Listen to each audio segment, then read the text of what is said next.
All right, welcome in everybody to week 5 of EchoSearch Flight Crew for filming this in 2025. If we reuse this video in future years, then welcome whatever year you're in and whatever week you might be in. Last week was week 4, and you guys should have gotten you guys went over the content on the fundamentals and the foundations of the ventilator and the different modes and settings that we have on it. And while a lot of it was kind of geared towards what we keep talking about in transport, the Hamilton T1 ventilator, which is this right here. I gotta go. Stand by.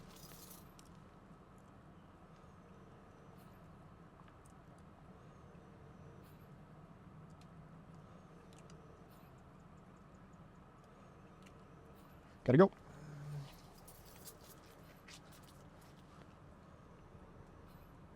All right, and we're back. It's 4 days later. So after what you just saw, when we left, we ran for like 12 hours all night, and I didn't feel like staying late at the end of the shift. And it's something I wanted to do here in the helicopter to film for you guys. So we're picking up now 4 days later when I'm back on shift. So anyways, like I was saying before, a lot of the focus on what we're talking about here is revolved around the Hamilton T1 ventilator that you see running back here behind me. This is, again, as we kind of talked about last week, the most ubiquitous ventilator that you're going to see used in the transport environment, especially in helicopter EMS. But of course, anything that we talk about strategy-wise is going to be completely applicable to any type of vent, make or model that you use. But for today's purposes, the terminology that we're going to be using is specific to the Hamilton, because every vent brand likes to use their own special ventilator or their own special terminology. And then as you guys are following along with me, making these changes, making these vent titrations as we talk strategies for different disease types, you are going to be using the Hamilton app and the Hamilton Vent Trainer. Yeah. Again, hopefully, if you end up working somewhere one day that doesn't have the Hamilton, you'll always be able to apply the same concept to any other kind of ventilator. As always, you guys can reach out if you ever have questions. If you end up working somewhere, obviously, wherever you go, they'll train you how to use that ventilator and how to make it make sense to what they're used to. But you'll be able to reach out to any of us instructors at any point in time, even after you've graduated, and say, hey, I remember you talking about this on the Hamilton. I don't have a CMV mode on the Puritan Bennett. What is it? And we'll tell you. And it's called VC Plus or PRVC. But those kinds of questions, anytime you guys have them, just absolutely let us know. So real fast, we'll come in here and you see that the Hamilton I have already running behind me. Just a couple little things before we actually get into the app itself of how it works, and flip the camera around. So, we already have it running right here. We have it going to my test lung. Currently, obviously, it's not a spontaneously breathing patient. The Hamilton is both a touchscreen, as you see here. It can bring up different menus, do everything. To make changes, though, it also has this button right here. This little knob, it's either cycling through everything, or say I select a parameter I want to change, like my PEEP right there. You're then going to use the knob to change that. The monitoring tabs are going to be your friends. There's 3 different monitoring tabs in here. And these things I'm showing you are also going to be functional inside of the app itself. Monitoring tabs 1, 2, and 3. These are really the life and the heart of the Hamilton, and what makes it pretty much superior to most other vents is just the amount of feedback data that it gives you to tell you exactly what's going on inside of that patient's lungs. In this case, the test lung that I have running. So the one difference when you start using this app here in a few minutes is that you're not going to have a knob, right? Because you're doing it on an iPad or a phone or something. So you're not going to have this knob. And you're going to notice, and I'll show you in a minute, that at the bottom instead it's going to be a slider that kind of mimics the knob to help you make drastic changes rather than just hitting a plus, plus, plus, minus, minus, minus. That takes 1,000 years. One other thing of note, when you go to select something, say you want to make a change to the PEEP. We're at a PEEP of 10 right now. And you want to select a PEEP of 5. You can't then just go to other settings and start messing with those. Otherwise, you see, like if I'm trying to hit controls, nothing changes. You have to click out of it to confirm your selection and confirm that new value before you can make your changes and go to other tabs or other settings. That works with the knob as well. You can just click on the knob, make your changes, click again. So one major issue that people run into with the Vent app specifically, is that they always forget to click out of these settings, and that's why I'm showing you now. So you remember to do it, and hopefully don't have any issues. So I'll get set back up about right there. And now we're going to move to the iPad itself. So on the iPad, you should see a couple different settings. I'm sorry, you should see the screen right here, should be what it takes you into. It's going to ask you to do the tutorial and everything every time you open up the app. If you decide you want to do the tutorial, by all means go for it, or you can skip it and skip through, and it's going to bring you to the showroom that shows you all the different Hamiltons they have. In transport, you're either going to see the red one or the gray one down here at the end. So the Hamilton T1, or the gray one is the Hamilton T1 Military. This right here, for example, is the gray one, so it's the Hamilton T1 Military. As far as I can tell, the functionalities are identical, and it comes down to just how ruggedly it's built, and maybe a couple extra little settings or plugins over here for different data on the side that aren't going to be applicable and aren't going to be things that we talk about today. As far as the functionality of the ventilator and the modes available, the Hamilton T1 or the Hamilton T1 Military are going to be exactly the same. I'm going to use the T1 Military here just because, fuck it, let's go with, fuck it. We'll go red, and we'll go with the red one here because red looks cool, and I'm going to change it up. So we're going to press that simulate button. All right. There's two different versions of software, and that's one of the great things about the Hamilton is that they're constantly updating the software, pushing out new things, and even individual companies and individual services can individualize that software to what they want, to include being able to have certain modes or not have certain modes. With that being said, we're going to select version 3 right here, press start. It's going to ask you to log in and everything. You by no means have to actually create a login or an account for this unless you want to, something that you find interesting and that you want to keep up with. You can definitely just down here in the bottom right, hit use as guest, keep moving along. So it's now going to load in the simulator environment for us. And we're going to start off right here.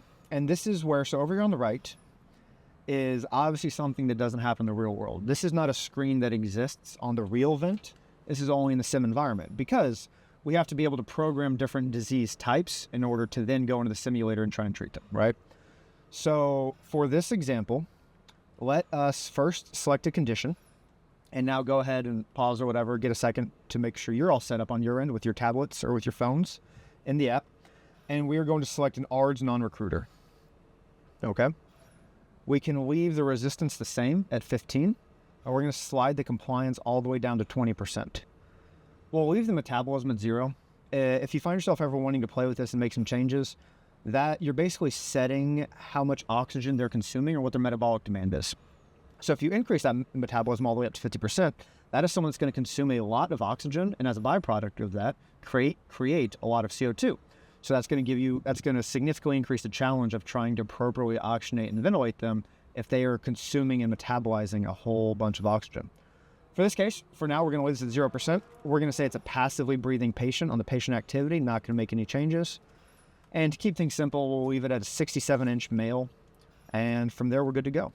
You see that my compliance, when I change it, it says awaiting ventilation. That compliance is not actually going to change until we start the sim environment. So once we hit start, once the ventilator starts ventilating, then that change will occur. So first things first, I'm going to put up another picture on the screen for you guys here of an example of a vented patient or of some vent settings on a non-Hamilton vent. And first and foremost, I just want everybody to go through and copy those.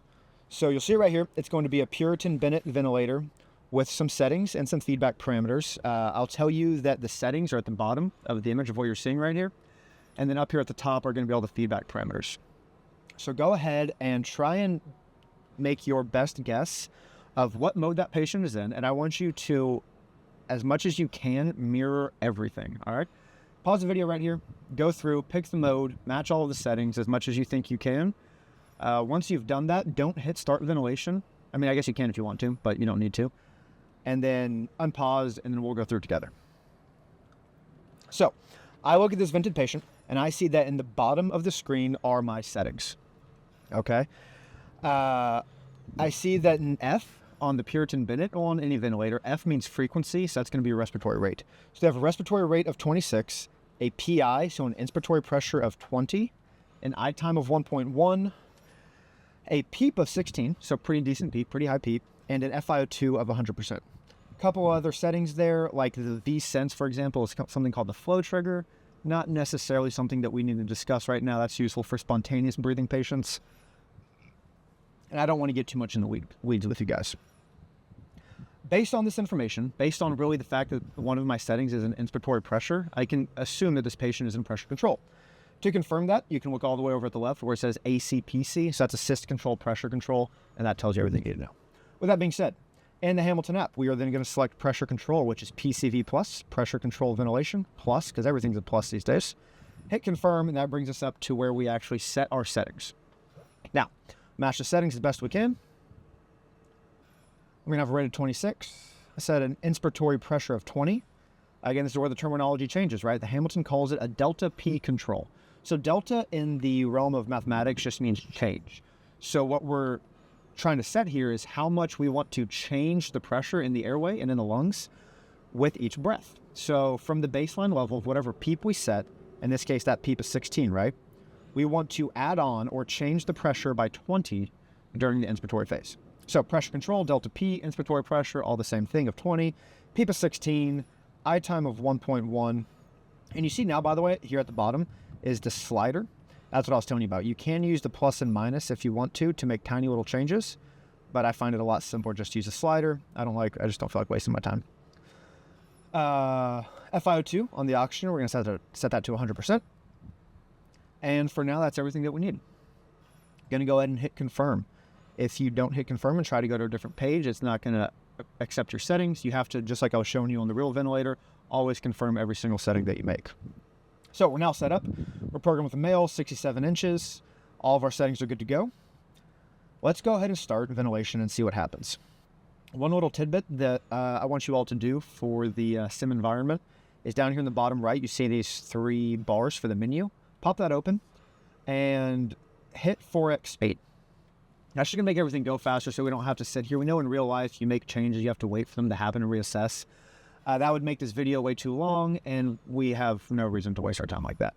And the beautiful thing is if you double tap on the 4x, it'll actually give you 16x. So let's go to 16x speed just to make everything go super fast, make everything make sense for us. Go ahead and exit back out of that now, and we see that we are ventilating. So we're getting some alarms.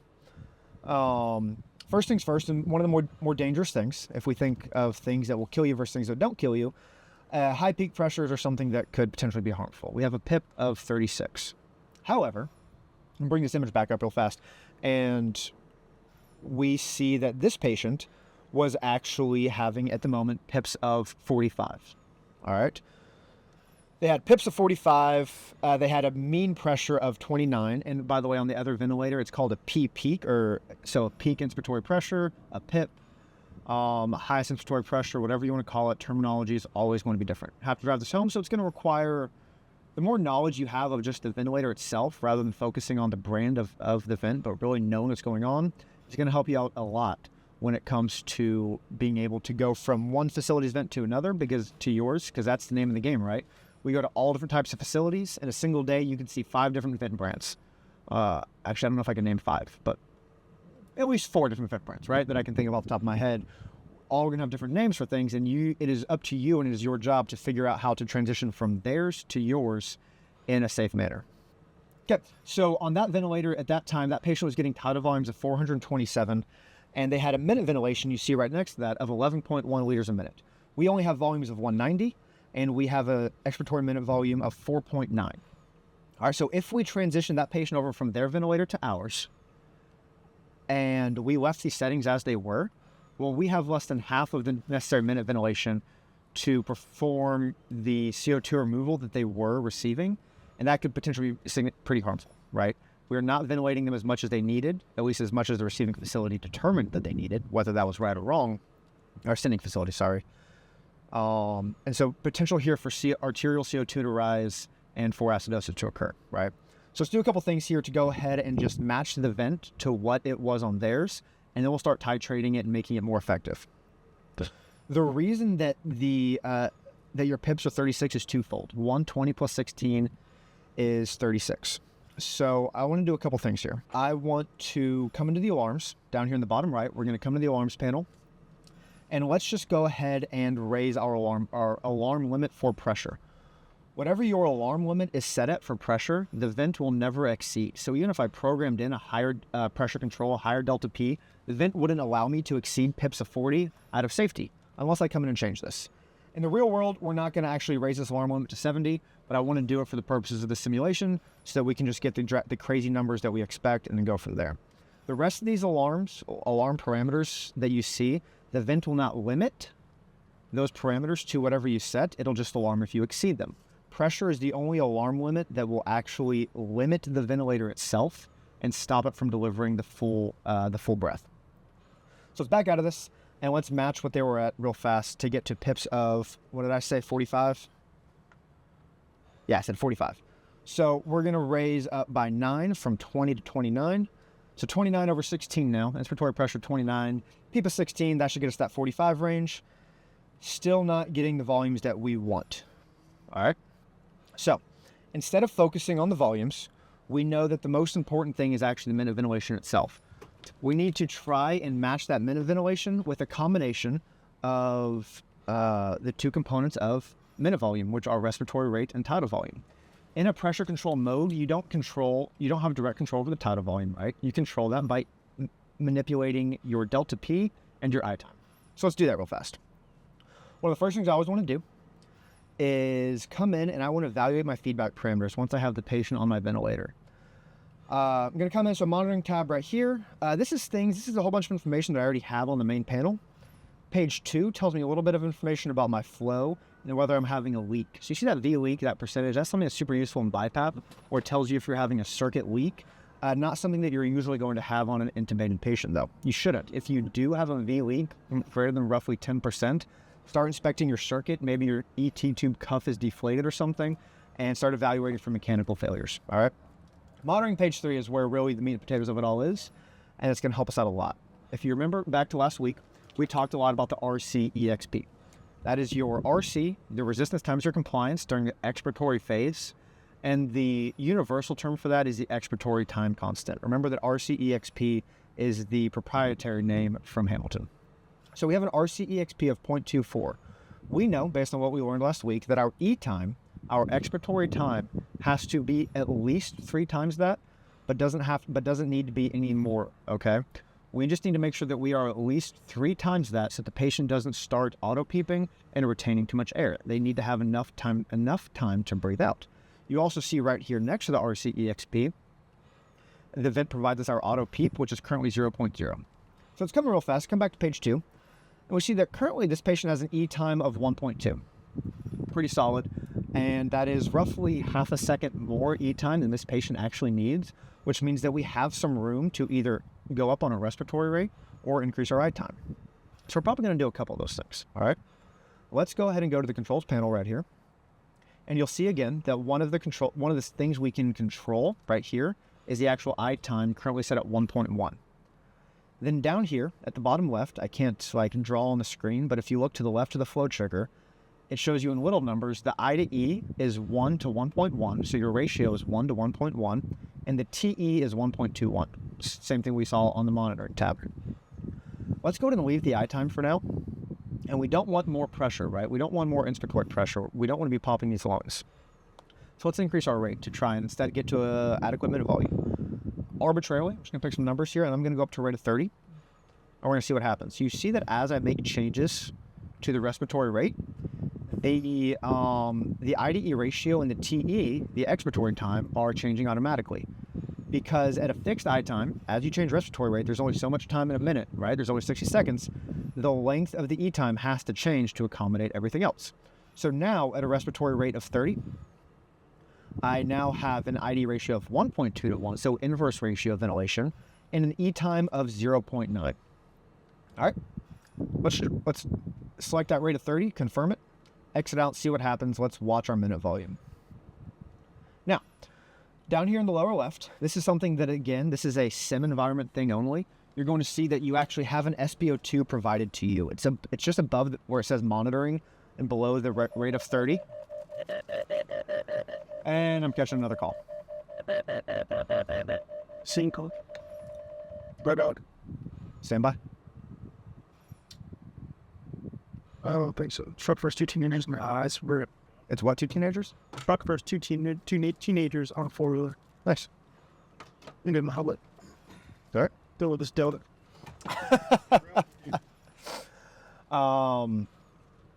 Real fast, you see that we currently have a saturation of 91%. Let's pop open that monitoring tab and look at their CO2.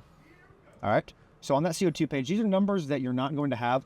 The Hamilton actually is capable of monitoring end-tidal CO2 and SpO2. They plug in right over here on the side of the ventilator, kind of behind this blue tubing. That is currently only approved for use in Europe. The FDA has not authorized the use of those features yet in the United States. When I talked to the Hamilton rep at last Echo conference, actually, he was thinking that the SpO2 was actually going to be authorized for use first. He was hoping it was going to be this year, in 2025. We're about halfway through. We'll see what happens. And then end-tidal was still going to follow a little bit behind that. For purposes of sim environment, it's given to us so that we can kind of titrate and actually have goals and be able to judge if our settings are effective or not. Give me just a second. Let me check this dispatch message. Thanks, bud.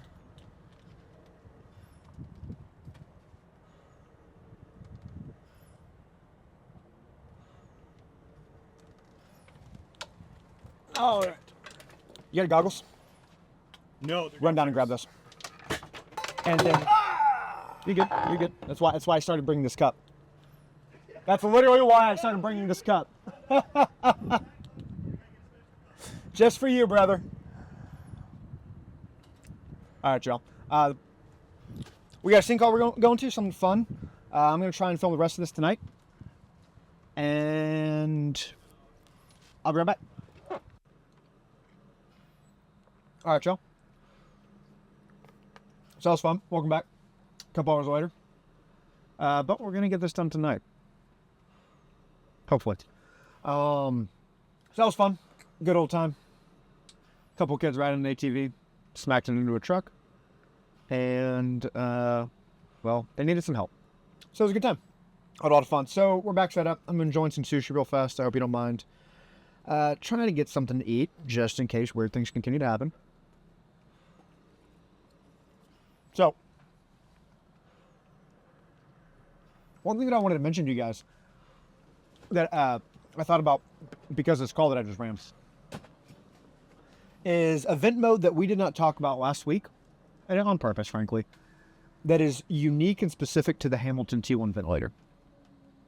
All right, we're not going to dive deep on it. I just want you to be aware of it because there are times where it's useful, and there are times where it can be massively detrimental if you use it. And so there are even services out there that have the Hamilton T1 that their software does not include that mode because they don't want their people using it. Again, because Hamilton likes to market and sell it as what they call the easy button, the set it and forget it. And it really isn't that for patients with sick lungs especially, okay? So again, the idea behind this mode, so adaptive support ventilation, ASV, is that it is functional. The vent is supposed to be able to titrate itself based off of that end-tidal and that SpO2 reading that I was just talking to you guys about a little while ago. And you basically set the only settings you have are a PEEP, an FiO2, and a percent minute volume. So here, if I show that to you real fast, flip you around, you can see right here, you have the PEEP, you have the FiO2 and a percent minute volume right there. And this is something that goes from 25% to 350%. And what the vent does is it calculates what it thinks the minute volume should be for a patient of the selected gender and height that you have chosen. So basically for the selected ideal body weight that you've put into the vent that you program in, it says, okay, this person needs this much minute ventilation. And then you can adjust it based on percentage if you as the clinician decide that the end-tidal CO2 needs to be higher or lower. Or again, if you're using this in Europe, the idea is that the vent can monitor end-tidal directly and adjust its own ASV and everything. So in theory, yes, it's a set and forget it button. As far as ventilation goes, and to some extent, you're still monitoring that and having to tell it what your goals are. It does a very poor job in the present iteration of oxygenation. So if you have a patient that's poorly oxygenating, obviously right now we can't even put that in. We can't even tell the vent if the patient's poorly oxygenating. But it does a very poor job of managing mean pressures and I times and everything. And you can't go in and change your I time or change certain things to improve that mean airway pressure and to improve that oxygenation. All you have is PEEP and FiO2. So for the sick lungs, super not appropriate. But for this patient that we just ran, this kid with the trauma that we intubated, it was super, super easy. We threw him in. We're bagging him in the ambulance. And we intubate him in the ambulance. We're bagging him, and then we load him in. I'm sitting right over there in the seat at the head of the bed. My partner was sitting right here.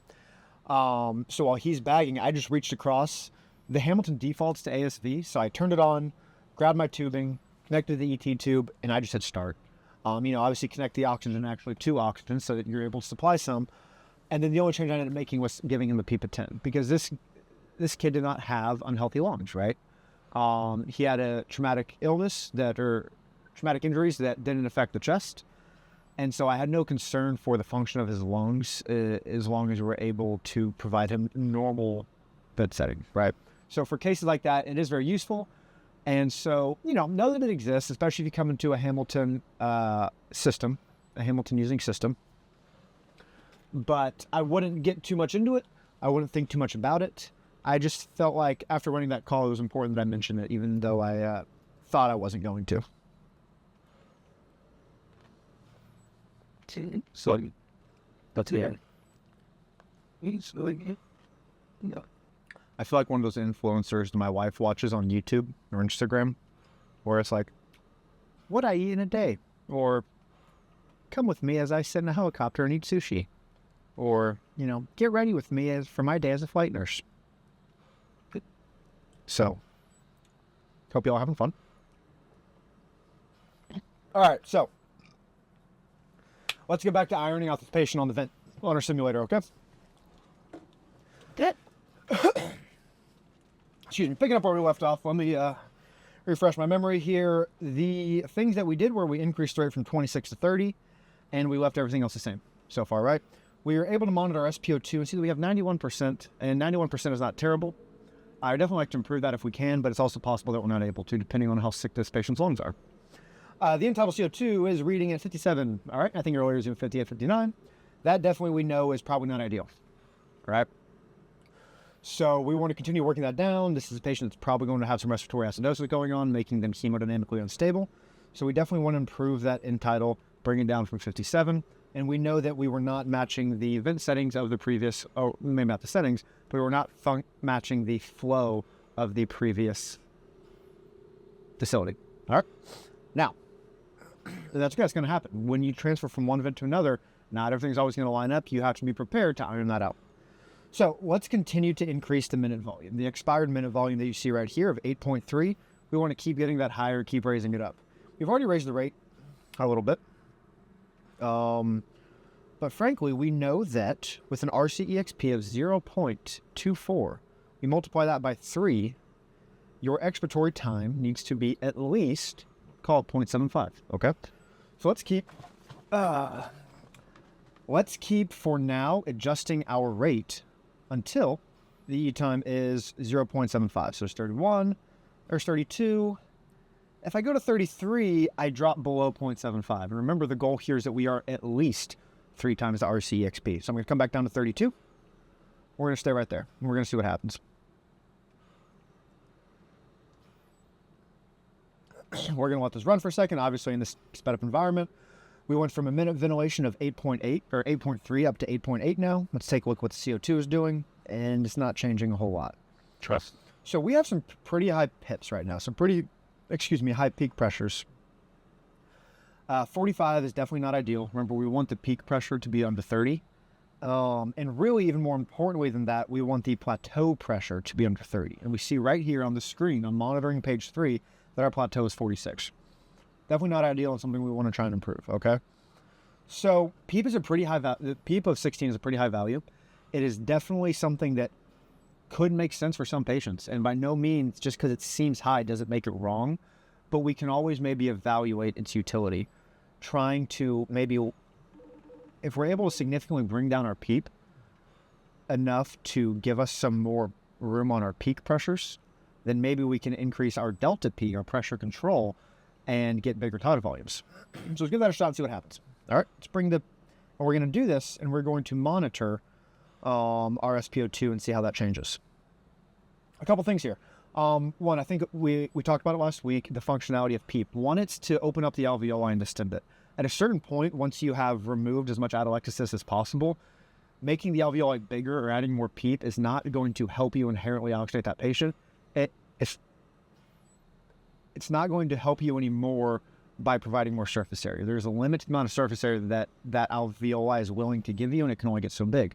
Obviously, there's always the functionality of it giving you more mean airway pressure, but sometimes you just have to evaluate whether or not that much PEEP is beneficial or not in a patient. We went from 16 to 10, and that took our stat from 91 to 90. Now, obviously 91 wasn't great. 90 is definitely not any better than that.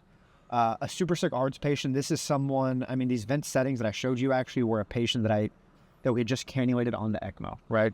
So that's going to be a common theme, whether you work for an ECMO transporting service or you work for any type of service that is transporting someone to have ECMO placed at the receiving facility.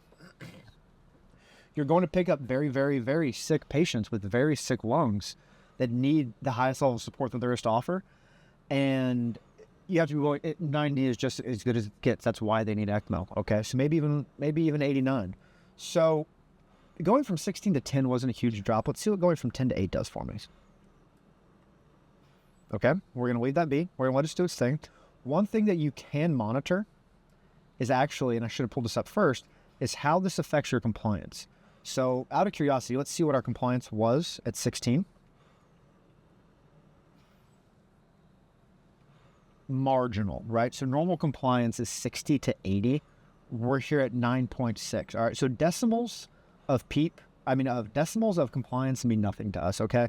A loss of 9.7 down to 9.4 my compliance means nothing to me. That is an insignificant change. So what that's telling me there is that I didn't lose any loss of my balloons. My balloons didn't collapse back down and stiffen up on me. And so that PEEP difference between 16 and 8 wasn't actually providing me any more opening, any more pressure to keep those alveoli open. All right. It was, of course, helping my mean airway pressure, and that's obviously good for oxygenation. But it's all about being able to balance oxygenation and ventilation. Oxygenation is adequate enough. Ventilation is still inadequate, right? So we have to trade off some of our oxygenation functionality, in this case our PEEP, so that we can then improve our ventilation with our pressure control. All right. So we've come down by PEEP on 8. Let's slowly increase our pressure control. And let's just see if we can get the end-tidal under 50. Little permissive hypercapnia. We could argue that permissive hypercapnia is under 55, or maybe it's under 60. I've seen people argue that permissive hypercapnia is under 65. This is obviously just an exercise in learning how to manipulate the vent and vent strategies. We know that, and I forgot to mention this. So let's say this is an ARDS patient, okay? I forgot to mention this at the beginning. The strategy for an ARDS patient is a high rate, low volume vent settings, all right? Because these lungs are so stiff, they're not going to accept very large volumes. So you just want to introduce the most volume that you can. That's usually going to be small.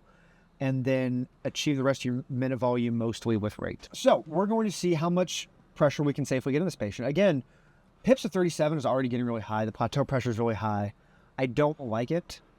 And I would be almost willing to call an end-tidal or even arterial CO2 of 55 adequate for the transport of this patient. But for the purposes of science and learning, let's continue to push forward, understanding that we are pushing the boundaries of what is considered a safe peak pressure, okay? Or safe just airway pressures in general. So we dropped our PEEP from 16 to 8. That dropped our PIPS by 8 points also, which makes sense. So let's only use half of that. We have earned ourselves 8 points of pressure to get back to where we were, but let's try and be on the safe side and only use half of that and add 4 more points of pressure going up to a pressure control of 33 from 29, okay? See what happens. Monitoring that, our tidal volumes went up. More importantly, our expired minute ventilation right here went up from what were like 8.4, 8.5 up to now 9.8. All right, let's monitor that. Let's go to our CO2. CO2 is trending down, 54 to 51. Even here on the at 16x speed, the CO2 moves relatively slowly. So already now bound here being at 50. It's some pretty significant improvement. There's 49. That's something that I would almost certainly be willing to call good enough. 49, 48. If we let this keep running, I'm guessing we could probably get close to 46, 45, which is now in the normal range. and that's more than adequate. So, and you see, interestingly enough now, because that with that change in our pressure control, we did actually raise our mean airway pressure from 25 to 27. So not a huge jump, just 2 points, but that did bring our saturation back up from 90 back to 91%. So we're right back where we were with a PEEP of 16. Now we have relatively better, at least, peak inspiratory pressures. So really, really good there. And we have the benefit, if you remember back to how we programmed this patient, we know the condition is an ARDS non-recruiter. So we have the benefit in the sim environment of knowing that. There are going to be ARDS patients that don't recruit, like they're not recruitable, so PEEP isn't going to provide them any benefit. And on the other side of that, it's all dependent on their habitus, the nature of the disease that's causing the ARDS, but also what phase of ARDS they're in or what stage of ARDS they're in, whether it's the proliferative, the exudative, what have you.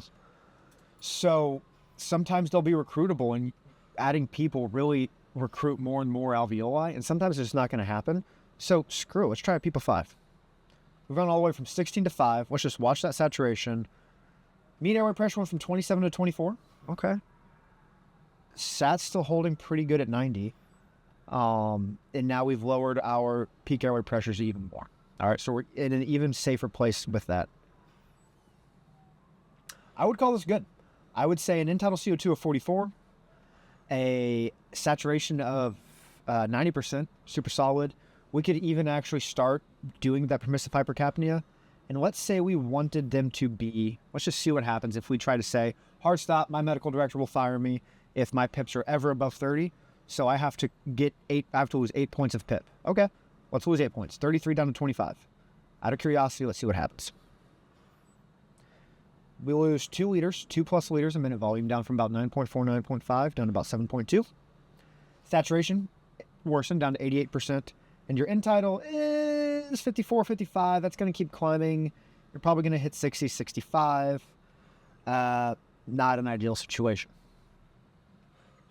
This is a sick patient, right? This is not going to be an everyday run-of-the-mill vent call that you have.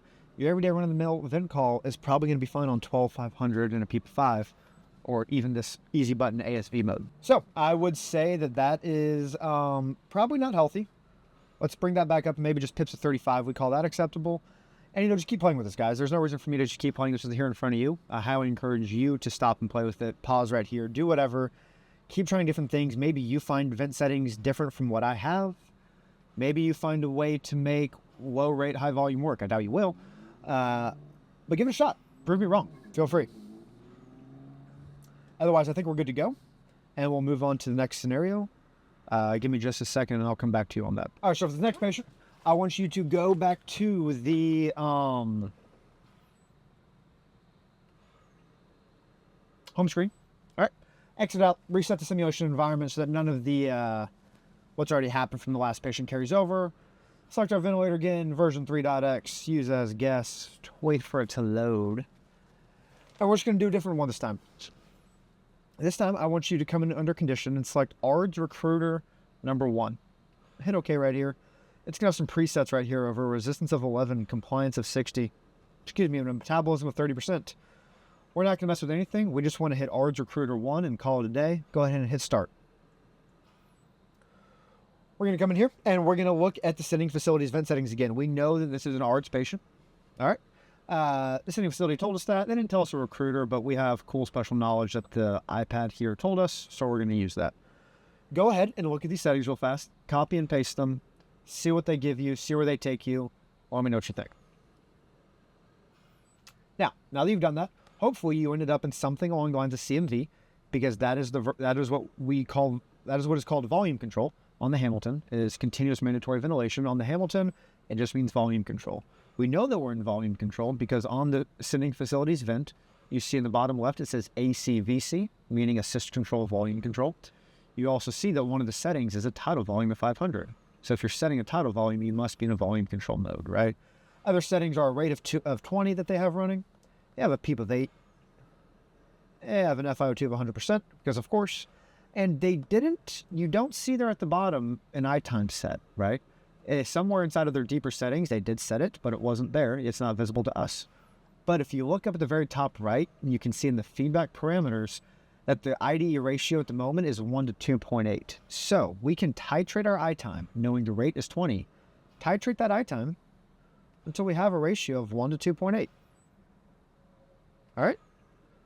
Bada bing, bada boom. Super quick and easy right there, right? Go ahead and hit confirm. Go ahead and hit OK on that. Go ahead and hit confirm. Let's start ventilation and see what happens. Don't forget trusty old 16x speed right there to make everything go faster. And we're going to watch what happens. All right, it's trash. Surprise. Your peak pressures, you're pressure limiting at 30. The vent alarming pressure limitation means that it wants to go higher, but it's not letting it. It's not going to allow itself to go higher because it doesn't want to cause barotrauma with pips over 30. We see that we also know we're pressure limiting because we asked for a tidal volume of 500, but the vent is only giving us a VTE of 204. Right, so that means it's not delivering the full volume because it would overshoot the pressure. For the purposes of science and fun and exercise today, we're going to change that alarm again just to see what happens, just have an understanding of what's going on. You obviously don't want to do this in a real patient and actually pop a lung. That's going to make things infinitely harder if now you only have one bad lung to help oxygenate rather than two. So we have raised the alarm limit up, and immediately our peak pressures come all the way to 60. So it is still pressure limiting at the highest possible alarm limit that you can set on the Hamilton T1 ventilator at double. It is still pressure limiting at 60, and it will not go above that. So we've got problems. We've got an SpO2 of 72. We've got an end-tidal CO2 in the upper 50s. Out of curiosity, I'm gonna drop that alarm limit back down just to see what that end-tidal CO2 was before we made that change. Sorry. I actually set it to 40 because the Hamilton will always keep it 10 less than what you set your alarm limit at. So, yeah. End-tidal CO2 in the high hundreds. I mean, working towards 200. So, grain of salt simulator, right? You're not going to see an end-tidal like that because people die before they get there. You might see I've seen PA CO2s about that high, but only on a handful of occasions when I was working in the ICU. So, let us undo that disgusting mess by instead popping a lung, raising your pressure limit back up. End-tidal quickly is going to drop back down for us. And here, from right here, let's try and fix this patient and iron them out. Now, this is a different patient. It's an ARDS patient. So it's safe to assume, even though we've learned that not all of them are, it's safe to assume that this patient could be recruited, could use some more recruitment to improve alveolar surface area. We see that at the moment, we have a resistance of 11 and a compliance of 9.3. So let's try some PEEP. Now let's monitor for change. Let's see if our compliance improves.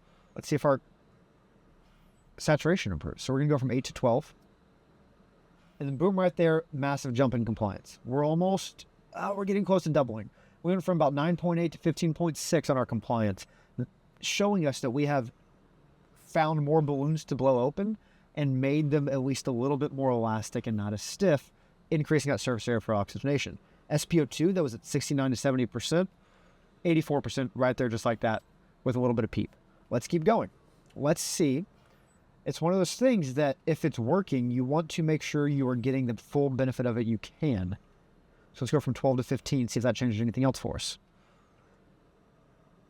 Okay. It got us an extra point of compliance from 15.7 to 16.7. Saturation did improve from 84 to 86. So that's not bad. I'm not mad about that. Look at our end-tidal now. Honestly, besides the peak pressure of 45, we're getting close to a transportable patient because we know they're going to go get ECMO or whatever it is afterwards at the receiving facility. But let's try and make it better because we can do better and we can be better. And we can do better than a PIP of 45. So, come back into our controls. Let's start looking at other things. Now that we have a decent amount of compliance, let's look at that RCXP. RCXP for this patient is 0.28. Let's make math easy and say it's 0.3. Multiply that by 3. We want an E time of at least 0.9. Currently, our E time is 2.21. All right, that's a whole lot of E time. That gives us a whole lot of space to improve and get better. Let's approach this. I mean, there's a few different ways that we're going to have to approach this, okay? We need the minute volume to stay at least the same. We need the tidal volumes to come down because of that high peak pressure, okay? We don't want to decrease our PEEP because our PEEP is helping us. Currently, our CO2 is 32, so we can decrease our minute ventilation. Let's say arbitrarily, based off experience here, I'm saying let's maybe try and keep it at least 8.5, okay? So decrease this until maybe we have a minute volume of 8.5. I'm picking a random number. It's 370 on the tidal volume. Let's see what that does. Okay, that's a little bit much on the tidal volume. Okay, drop my sat as well. And the end tidal climbed, but it's not deadly yet. But it's about to break the upper limits normal, and there it goes. So maybe that was a bit much. Peak inspiratory pressure is improved. So maybe this time we need a little bit more rate. Let's go from 20 to 25. Our E time is still good at 1.61. So we're not below our threshold of 0.9 yet. Minute ventilation is back up to 9.2, satting 85%. CO2 is 43 and working its way down, as we see right there. Things are better. I like that a lot more. Let's try this instead. So the beautiful something to understand about volume control is that when you tell the vent to give you a certain volume, the shorter amount of time you have to do it in, you tell it to do it in, meaning the I time, the higher the pressure it's going to have to achieve to get that volume in quickly. So when you are in volume control, if you draw out the I time, and let's just draw it all the way till our E time is 0.9, okay? So we're in a 1.7 to 1 ratio right now. But when you draw that out, now the ventilator is going to give the same volume over a much longer time. Minute ventilation should remain unchanged, but when I hit OK here, we should see a drop in our peak pressures.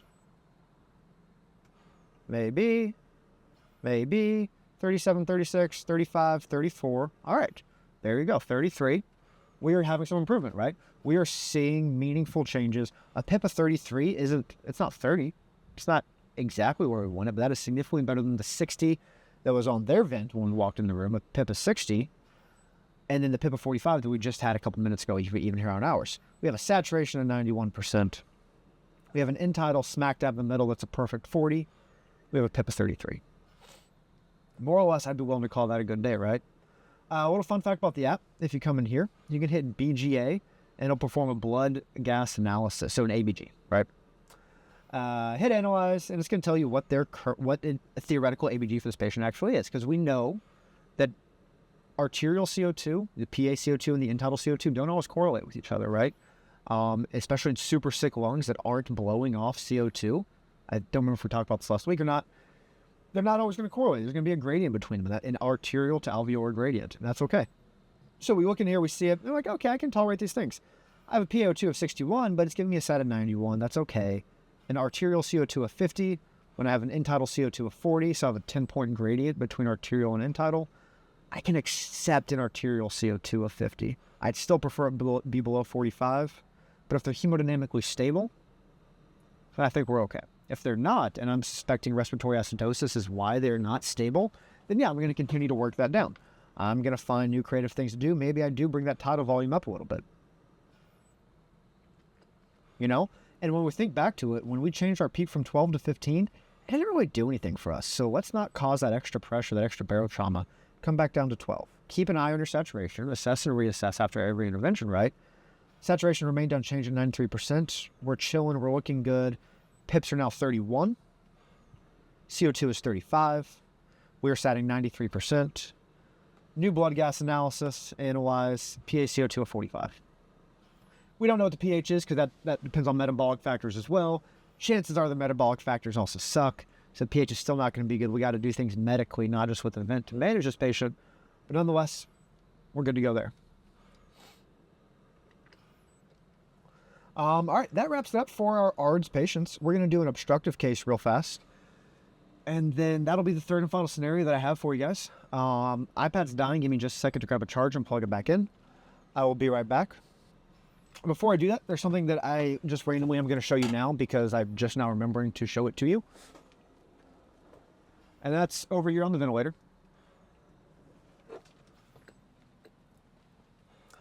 Right now, this is a non-spontaneously breathing patient, okay? There's no inspiratory effort from the patient.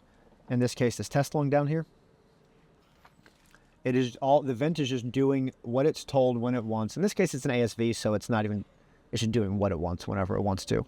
But I want to show you what it looks like when a patient spontaneously breathes. So I'm going to squeeze the test lung here a little bit to make it look like a spontaneous breath.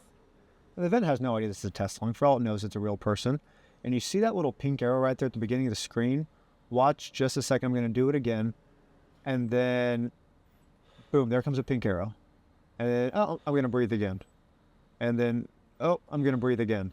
More and more pink arrows. So I just want you to see that and to know that pink arrows on the ventilator mean that the patient is taking a spontaneous breath. It's going to change how your waveform looks, especially the flow waveform, but you see like it's pretty significantly different for the pressure as well.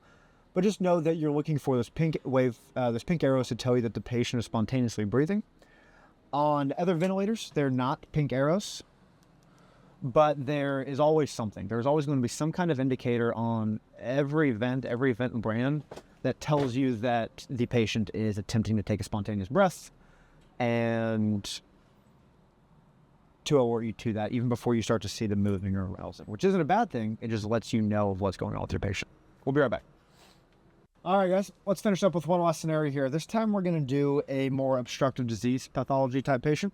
So someone with either like a COPD or a COPD or an asthma presentation. Pull up our ventilator again. So we know from talking last week that asthma patients it's usually an issue of a high resistance with a relatively normal compliance most of the time, sometimes a little diminished, sometimes normal.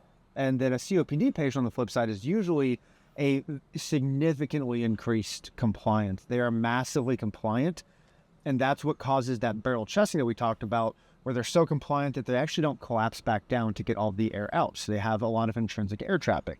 Resistance on them can also be a little high, or it can be normal at that 10 range, okay? Either way, in an asthmatic or a COPD, both your resistance and your compliance can be affected. But typically in asthma, resistance is most affected, most increased. And then in COPD over here, it's usually mostly a compliance issue where they have too much compliance. Either way, for our purposes, while the medical management of these two patients might be a little bit different, we're going to use some different modalities, different pharmacologic regimens for treating them. On the ventilator, because of the RCEXP, if you haven't figured it out, I'm a big fan of that, of teaching it and of using it. Because your RCXP is your resistance measured by your compliance, if resistance is high or compliance is high, it doesn't really matter which one. At the end of the day, it results in a high RCEXP. So in this case, someone with an obstructive disease process is a patient that has an RCEXP greater than roughly 0.8, okay? Getting up towards into the ones, and in the worst, most severe of cases, even an RCEXP of 2 or greater. So, for this patient, let's choose the condition of the obstructive disease condition. I think let's go ahead and leave the resistance at 22. Let's take the compliance up to 130. Just have some fun. I'm not going to try and explain away what kind of patient this could be because the resistance and compliance are both high. So I don't know. It's a COPD patient having an asthma attack or something. I don't know. 130% of compliance isn't terrible. Let's also boost their metabolism to have some fun and see how hard this can be to treat. So let's try metabolism of 30%. So we have resistance 22, compliance of 130, metabolism of 30, and let's go ahead and hit start. 67 inches, fine, good enough again. This is the patient that we just intubated in an ambulance, on a call, on a scene call. This is not in our facility. We don't have vent settings to copy and paste, so we got to figure it out for ourselves. I've already told you guys that ASV is not the mode for patients with sick lungs. It's the vent mode for traumas and head bleeds and other patients with disease processes happening elsewhere, where you need to be able to focus on other things and let the ventilator handle the simple vent management for you. This is not a simple vent management case, so we are not going to use ASV. You can use volume control or pressure control. I highly encourage you to go ahead and pause right now before we get into it and see what you can figure out. All right. I will let you know that the management for these patients is usually a low respiratory rate with a high tidal volume, and maybe even sometimes higher than you would expect or maybe initially be comfortable with. But as long as our feedback parameters are safe, that's what matters, not the mils per kg. Recommended mils per kg of 4 to 6 or 6 to 8 or whatever are recommended starting points, and then you evaluate your feedback parameters to say, cool, this patient can tolerate even more than what I'm already giving them. So try it out, do CMV or PCV, find some settings that work for you with this, see if you can iron them out, and then we'll do it together. I personally am going to choose CMV for this patient. I have not a whole lot of reason why. Again, because because of the nature of treating an obstructive disease process, I usually do lean towards using volume control, CMV, PRVC volume modes in these types of patients, because I can really titrate that super high tidal volume that I want, and just see how it affects my PIPs rather than the other way around. Versus in the ARDS patient, even though in one of the last 2 ARDS patients I did use volume control, just because that's what that patient was already on, I tend to prefer pressure control just because those are the patients where you're most at risk from barotrauma, and so I like to be as in control of that pressure as I can. Personal preference, you can use either mode for either patient as long as you know what you're doing. So let's start figuring out what we're doing, all right? We're going to do a CMV for this patient for following along with me. Confirm. Let's just see what happens on these settings. I'm just going to hit start. Let's see. The ventilator recommends this for this size patient, a rate of 12, 530, PEEP of 5, 50%. And, you know, I'm going to go instead of F5 to 100%. All right, we don't need to play that game. Let's just see how our settings affect us at an I to E of 1 to 4. I don't know why I told you that. We don't care about the ratio. We care about having enough expiratory time. We care about the E time being enough. We don't know what the RCXP is yet, though, so we don't know if an E time of 4 seconds is enough. Let's find out. Hit confirm. Hit start. Trusty 16X. Let's see what happens. SAT's 95 at 8, 7, 6, 5, 4. Okay, SAT is dropping. 93, 92, 91. End-tidal CO2 is 58, probably climbing. 59, about to hit 60. There's 60. All right, these vent settings are not working for us. We got to figure out something else that's going to work. We got to do it relatively fast before they try and die on us.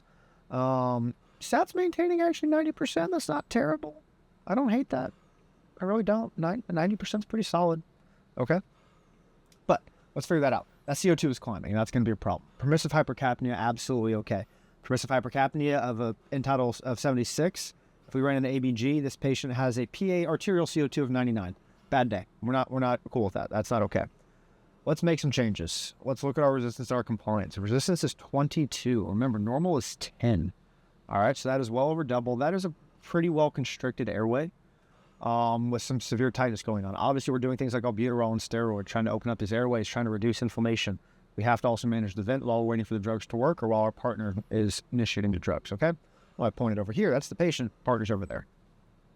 C-stat is 78.4. That is a relatively normal C-stat, actually. I don't really have a lot of qualms with that. Normal is usually somewhere in the neighborhood of 60 to 80, but the RCEXP at 1.8, that is a high RCEXP. So we know that our E time needs to be at least 3 times that. 1.8, 3.6, 5.4. That feels like correct math. I think we actually had the same numbers when I was teaching RCEXP last week. Whatever. How's my battery doing? Battery's good. So let's keep going with this. We need to increase our minute volume. CO2 is high and climbing and getting worse. Our arterial's probably in the hundreds. SAT is starting to drop on us in the 89. We need more minute volume. We have a lot of room on our pressure. So first things first, let's just crank up this volume. Let's go. In fact, let's even do it this way. You see here, it gives us a tidal volume per ideal body weight in the bottom left, below our E time and our ratio. Let's increase that tidal volume to 10 mils per kg. So 670, right there.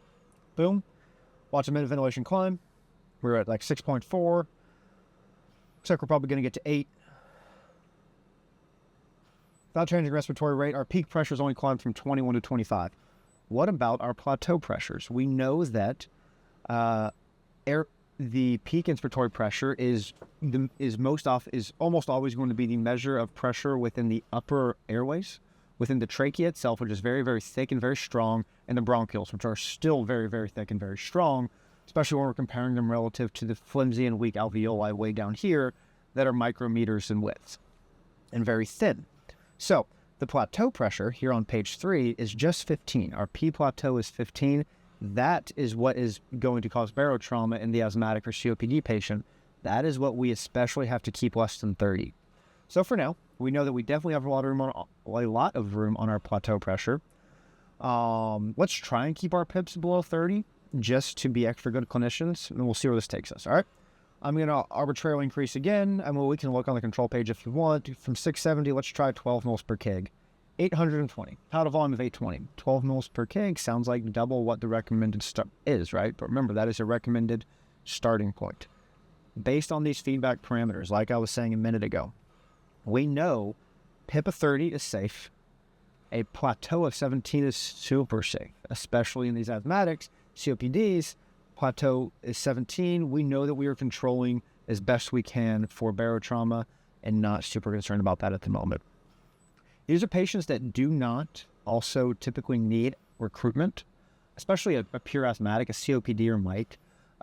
But an asthmatic typically does not need a lot of recruitment. They have healthy alveoli. It is the upper airway that is being obstructed, causing resistance to flow, and that is where the high pressure is coming from.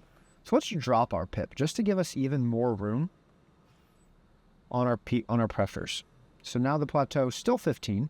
I wouldn't expect the plateau to change with a PEEP. I won't dive too much into the plateau pressure again. Just understand that that is the pressure at equilibrium within the alveoli themselves. And so for reasons I wouldn't expect PEEP to change that. Long story short, we talked about that more last week. Now, PIPs came down to 28. We have a tidal volume of, or minute ventilation of 9.8 with pretty good sized volumes. We're now satting 92%. Oh, look at that. Our CO2 is 45. Okay. That's pretty solid. That's a pretty good place to be right there. We didn't even start talking about our RCEXP. Well, we did, but we didn't actually even start treating for it or accounting for it. We do see that we have an auto PEEP of 1.1. So remember that normally an auto PEEP less than 4 is tolerable and it's okay. But maybe we can try and improve that a little bit, okay? So let's decrease our eye time a little bit. We're not going to be able to get all the way to the 5.4 that we need, okay? Just because that's a really long RCXP. There's always going to be some auto peeping. But let's decrease it a little bit, maybe to like right around here, 0.66. That was an arbitrary number I picked, okay? I just decreased it until my thumb felt like it was in a good spot. Remember that in a volume control mode, when you have the set tidal volume of 820, the vent is going to have to deliver the breath faster in order to get the same volume in a shorter amount of time. So that higher flow, especially in a patient with high resistance, remember, resistance is the measure of how flow affects pressure, or how flow creates pressure. The more resistance means the more pressure with flow. So as flow increases to get the volume in at a faster time, our pressures obviously increase. Now they're at 30, and you see we're pressure limiting. We are only getting volumes of 655, okay? So there's two ways of thinking about this. Either that was too short of a time, okay? We went too far by taking the eye time from 1 to 0.66, or the other way to think about it is our plateau pressure is now 12. We actually decreased our plateau pressure, and we know that PIPs are tolerable as long as plateau pressures are maintained. So maybe we bring up our alarm a little bit, just to 45, and that'll then start to pressure limit at 35 instead. Did that? Yep, see, I didn't confirm my change, just like I told you all to do. So now we change our alarm limit. We let that come up. Boom. PIPs at 34, 35. Still not quite getting the full tidal volume. End-tidal CO2 is up at 56. I made the patient worse by making these changes.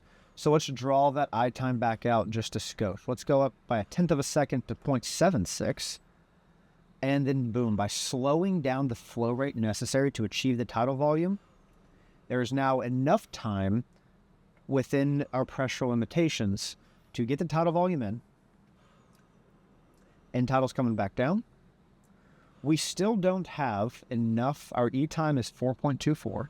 And we can see that also here on monitoring page 2, 4.24. Our E time is still shorter than what we want it to be. And so we are still auto peeping a little bit at once. So all that to say, I didn't actually fix anything with these changes. I'm just showing you some things.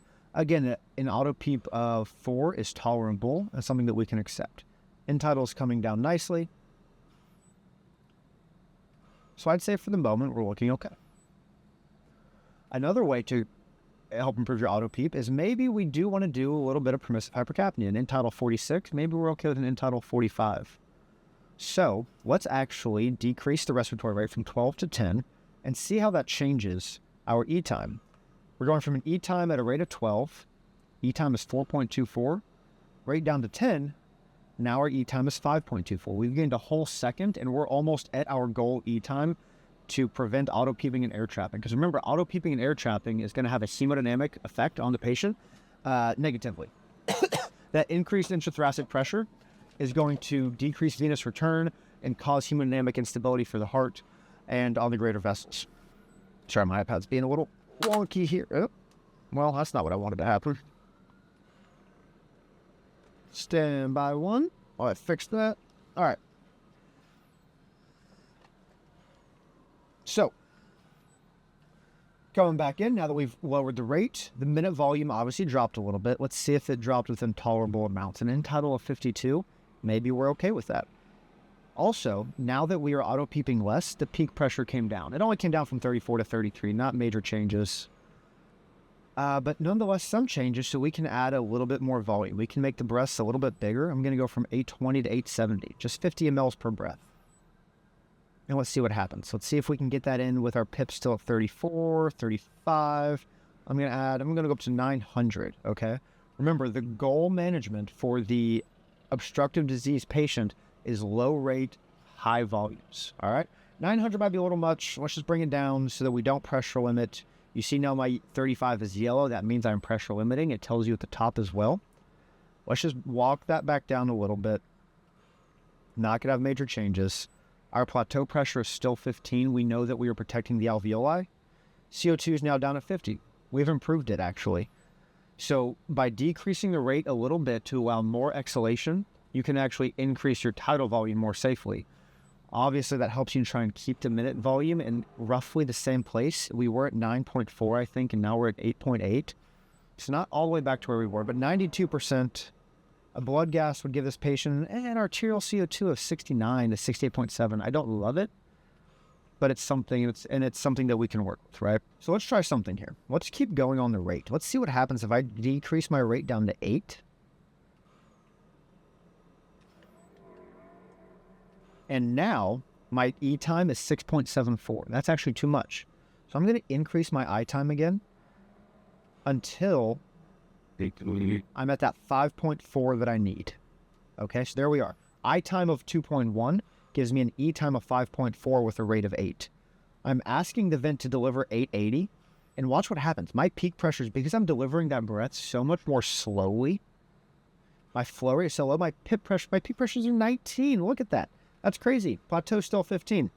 Peak pressures are 19. I have room now for even more volume for this patient. Obviously, my minute ventilation dropped because I decreased respiratory rate. Camera's about to die here in a second. Increase these volumes all up some more. Increase them by 100. 970, 980. Boom. Those are going to come up. Let's watch our peak pressures. No way they're going to get all the way up to 30. Minute volume's coming up. Let's just go to an even 1,000. All right, let's just see what happens. There you go. 1,000 times 8 obviously is 8,000, and we confirmed that with a minute volume of 8,000.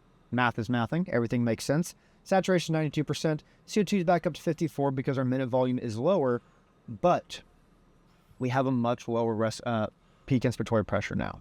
So let's increase that minute volume by just a little bit. At these low respiratory rates, even a small change in respiratory rate makes a difference. Let's go to 9. Adjust our I time again to still be at 5.4. And we'll see what happens right here. I'll be right back with you guys once I charge the camera. All right, quick charge. All right, quick charge, nice and easy. So we'll get back to it, wrap it up here. So increase rate from 8 to 9. Obviously, that makes sense that our minute volume is now going to be 9 liters a minute because 9 times 1,000. And yeah, that's a really, really big breath. 1,000%. I don't disagree with you. But sometimes that makes sense for these kinds of patients, okay? We still have a peak pressure of 28. We still have a plateau pressure of 17. And even for those of you that are vid nerds and kind of already know a lot of what I've been teaching you here anyways, you may be familiar with some literature out there that suggests that the delta P you see right here below the plateau pressure, that more than any other pressure we've talked about is associated in ARDS patients, specifically the literature that I'm aware of, only says that the delta P itself is most associated with morbidity and mortality in ARDS patients. A delta P of 13 is by no means a high value. We're not going to dive into that. We're not going to dive into like when it's considered too high. Even then, even if this were an ARDS patient, a delta P of 13, I'm just telling you, is more than adequate, okay? So all of our pressures are telling us that within the lungs, we are not at risk of causing barotrauma. All right, the patient is tolerating these volumes well at the moment. CO2 is down to 46. The patient is setting 92%. New blood gas analysis shows still the same thing with PO2 of 65. Well, can we make it better? What if we drop the PEEP down some more? This patient doesn't need PEEP. All right? Recruitment's not the issue for them. And we can watch, we can go back and look at their compliance. It's still 79. It was 78 a minute ago. All right? It looks like this might have even helped them a little bit. We've done that. We've given ourselves some more room to work with here in our peak pressures that are now 26. Tidal volume's up even more.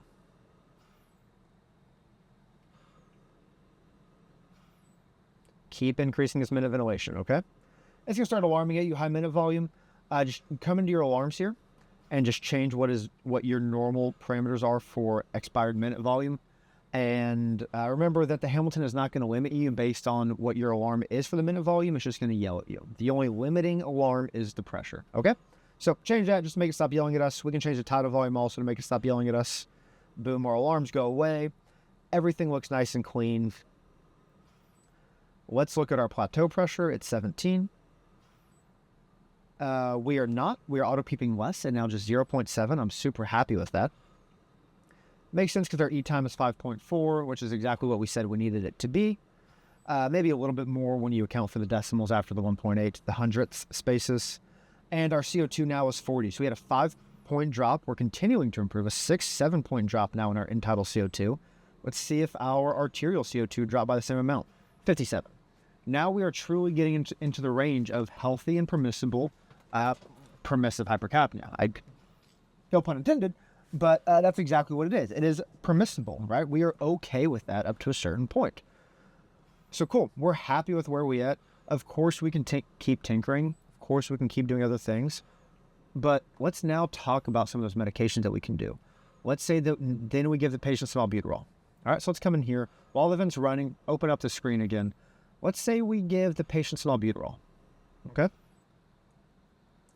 And that albuterol opens up the airways a little bit. They're still pretty tight, pretty restrictive, but it takes their resistance down from 22 to 28, from 22 to 18. Let's say that the patient's also pretty anxious, as we know that asthmatics and COPDers can be. So they're pretty anxious and they're working really hard to breathe.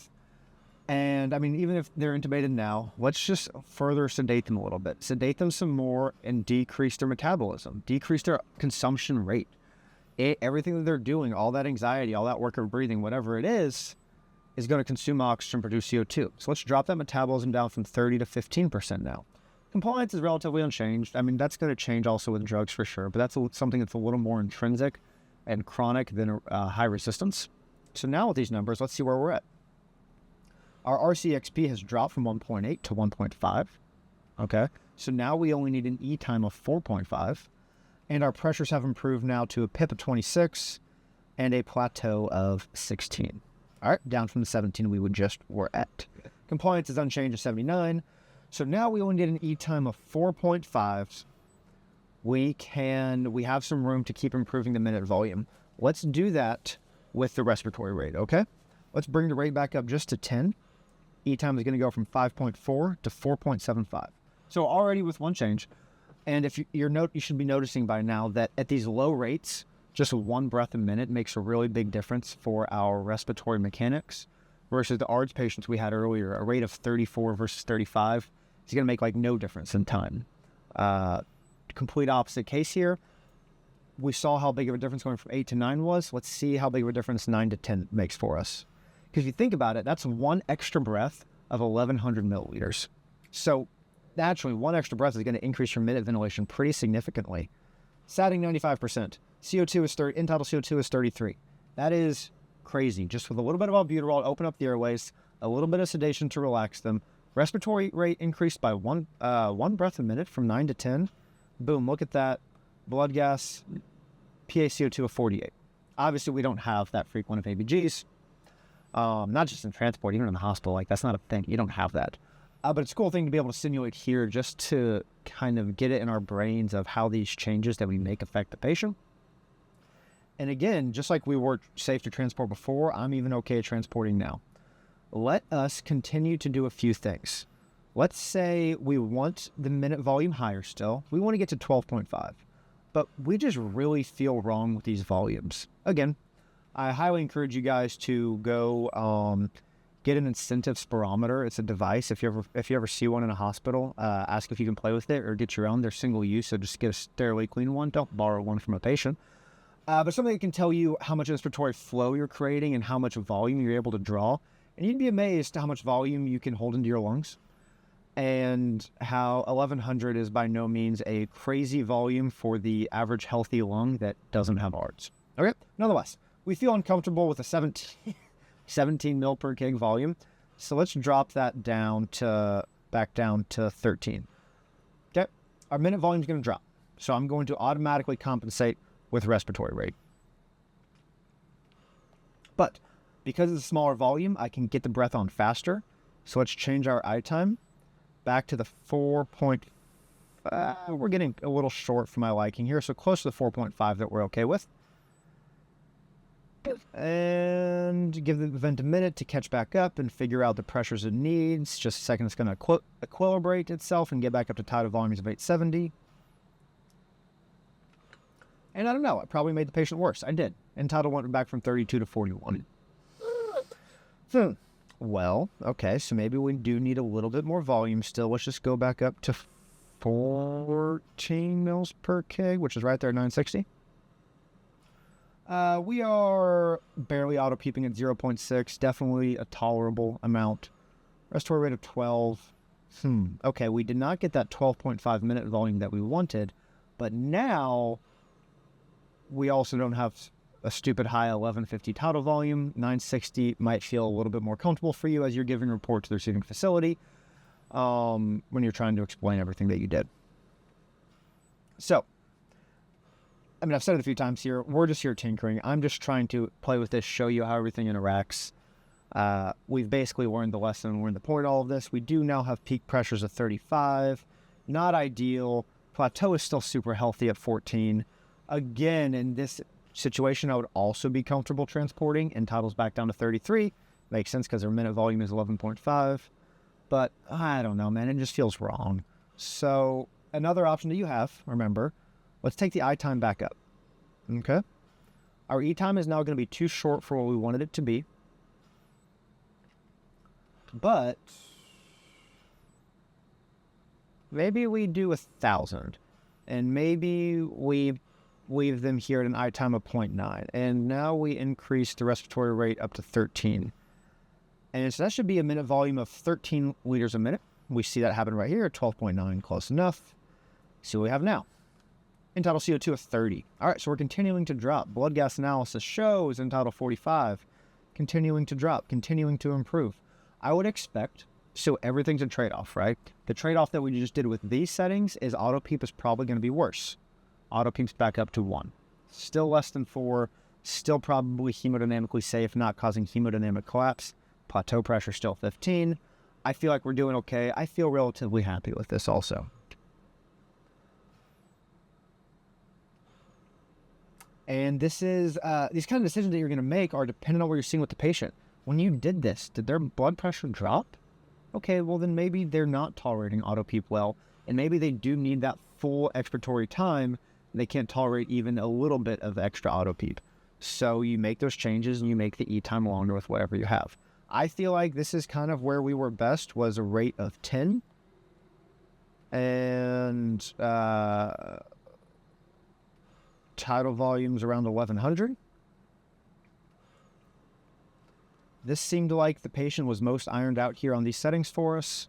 But again, it's all about when you have a really sick patient, they don't read the textbook.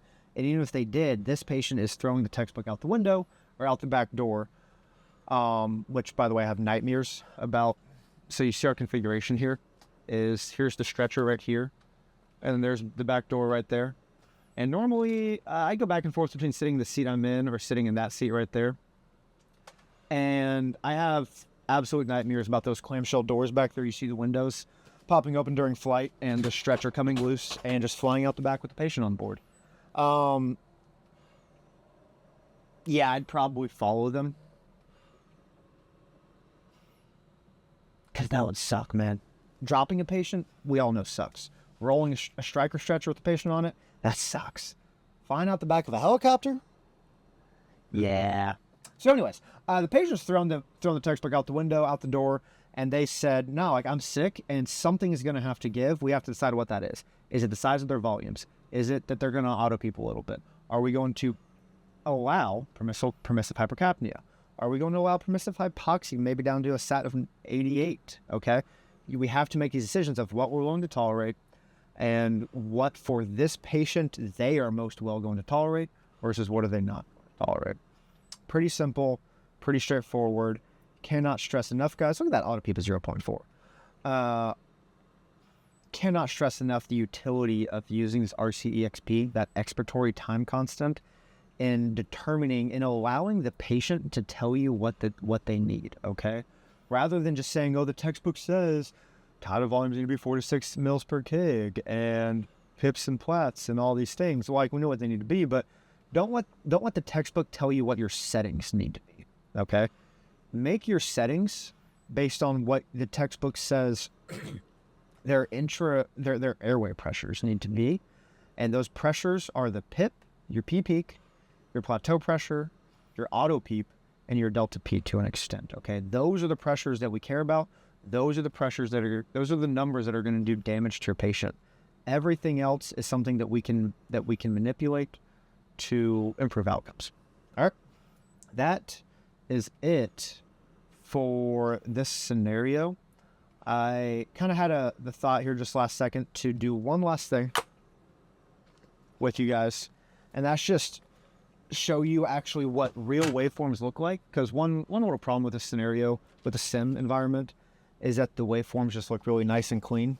So let me flip this camera around real fast and point it here at the ventilator. We're going to come in nice and close, nice and slow.